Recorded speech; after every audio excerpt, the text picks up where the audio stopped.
салом бинандагони гиромӣ, имрӯз ҷумъа 2 сентябр сархати хабарҳои радиои озодӣ аз ин қарор аст. Мутахассисони оҷонсии нерӯи ҳастаи корро дар коргоҳи Запорожье шурӯъ карданд. Дар Москав як фаъоли дигари бадахшониҳои Тоҷикистон боздошт ва нопадид шуд. Амрико аз гузориши Созмони Милали Муттаҳид дар бораи вазъи мусалмонҳо дар Чин истиқбол кард ва дар ҷашнвораи филми байналмилалии Венеция филми Братани Бахтиёр Худои Назаров намоиш дода мешавад. Хабарҳои дигар ҳам дорем.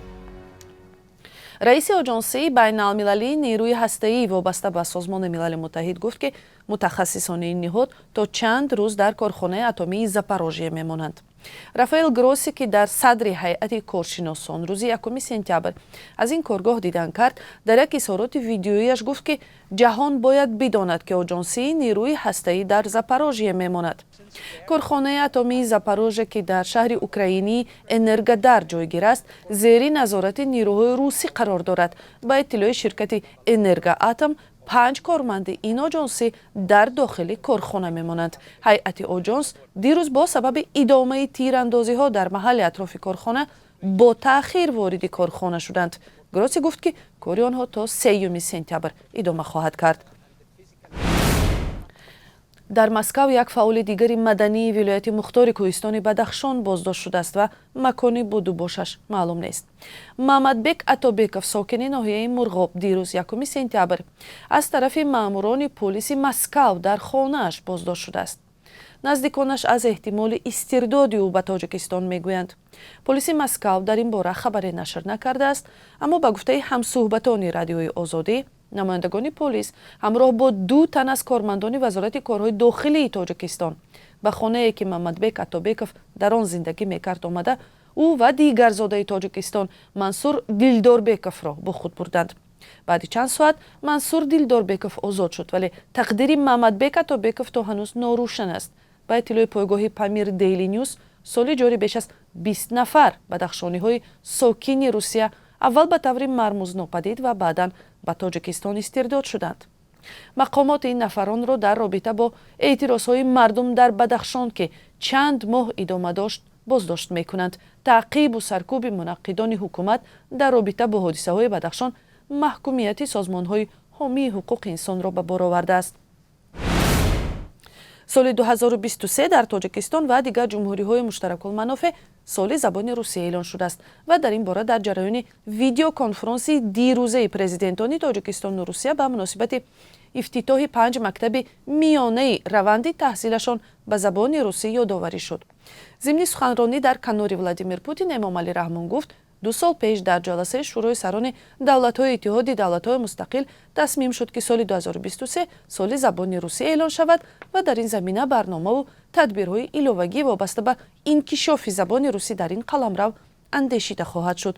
вобастагии кишварҳои мисли Тоҷикистон аз бозори кори Русия зарурати донистани забони русиро дар миёни қишри бахусус ҷавони он ба миён меорад.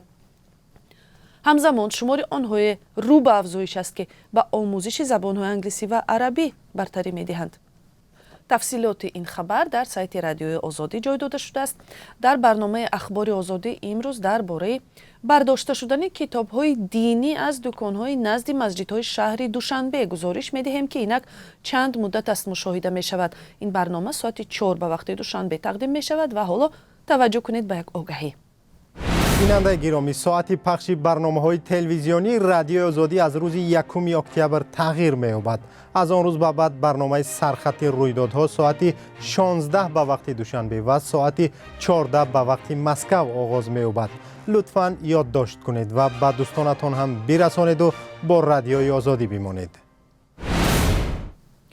иёлоти муттаҳидаи амрико аз гузориши Созмони Милали Муттаҳид, ки дар он дар бораи дар вилояти Шинҷон эҳтимоли даст ба ҷиноят алайҳи башарият задани ҳукумати Чин сухан меравад, истиқбол кардааст. Энтони Блинкен, котиби давлатии иёлоти муттаҳидаи амрико, дар нишасти хабарии 1 сентябр гуфт, дар ин гузориш раҳбари аз мақомаш рафта истодаи Комиссиони ҳуқуқи башари Созмони Милали Муттаҳид Мишел Бачелет рафтори даҳшатноки Чинро нисбати уйғурҳо ва дигар ақалиятҳо бо салоҳияти тамом тасвир кардааст. Блинкен гуфт, ин гузориш нигарониҳои амиқи моро дар заминаи наслкушиву ҷиноят алайҳи инсонияте ки ҳукумати чин нисбати уйғурҳову асосан мусалмонҳо ва дигар ақалиятҳои гурӯҳии сокини Шинҷон ба роҳ мондааст тасдиқ мекунад. Ван Вебин, сухангӯи вазорати корҳои хориҷии Чин, дар нишасти матбуотии маъмулиаш рӯзи 1 сентябр ин гузоришро комилан ғайриқонунӣ ва беасос номида гуфт, он як асбоби сиёсист ки чун бахше аз стратегияи ғарб барои истифодаи Шинҷон барои назорат аз болои Чин истифода мешавад. филми коргардони тоҷикистонӣ Бахтиёр Худойназаров «Братан» аз имрӯз то фардо дар доираи филмҳои классикии ҷашнвораи байналмилалӣ филми Венеция намоиш дода мешавад. Дар барномаи ин ҷашнвораи бонуфузи кино ки 31 август шурӯъ шуда то 10 сентябр идома мекунад, филми «Братан» яке аз аввалин филмҳои калони шодравон Бахтиёр Худойназаров 6 дафъа намоиш дода мешавад. ҷашнворае ки мегӯяд рисолаташ таблиғи пешрафти синемо ва ҳунар дар рӯҳияи озодиву муколама аст, имсол бори 79 баргузор мешавад. филми «Братан» аз саргузаштҳои ду бародар қисса мекунад ки савори қаторае ба ҷустуҷӯи падари оилаашон солҳо пеш тарк карда мераванд. Бахтиёр Худойназаров яке аз камтарин коргардонҳои тоҷик филм буд ки ба шарофати филмҳояш «Братан», «Падари маҳдобӣ» ва дигарҳо шӯҳрати ҷаҳонӣ касб кард.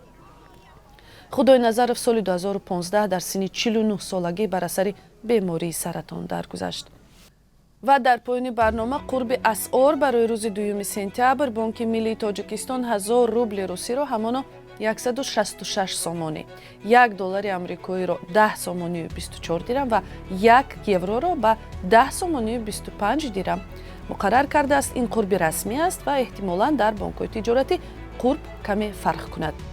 барномаи ахбори озодиро 3 соат пас, яъне соати 2 рӯз ба вақти Москав ва соати 4 ба вақти Тоҷикистон тамошо кунед. то он замон охирин хабару гузоришҳоро аз вебсайти Радиои Озодӣ пайгирӣ кунед.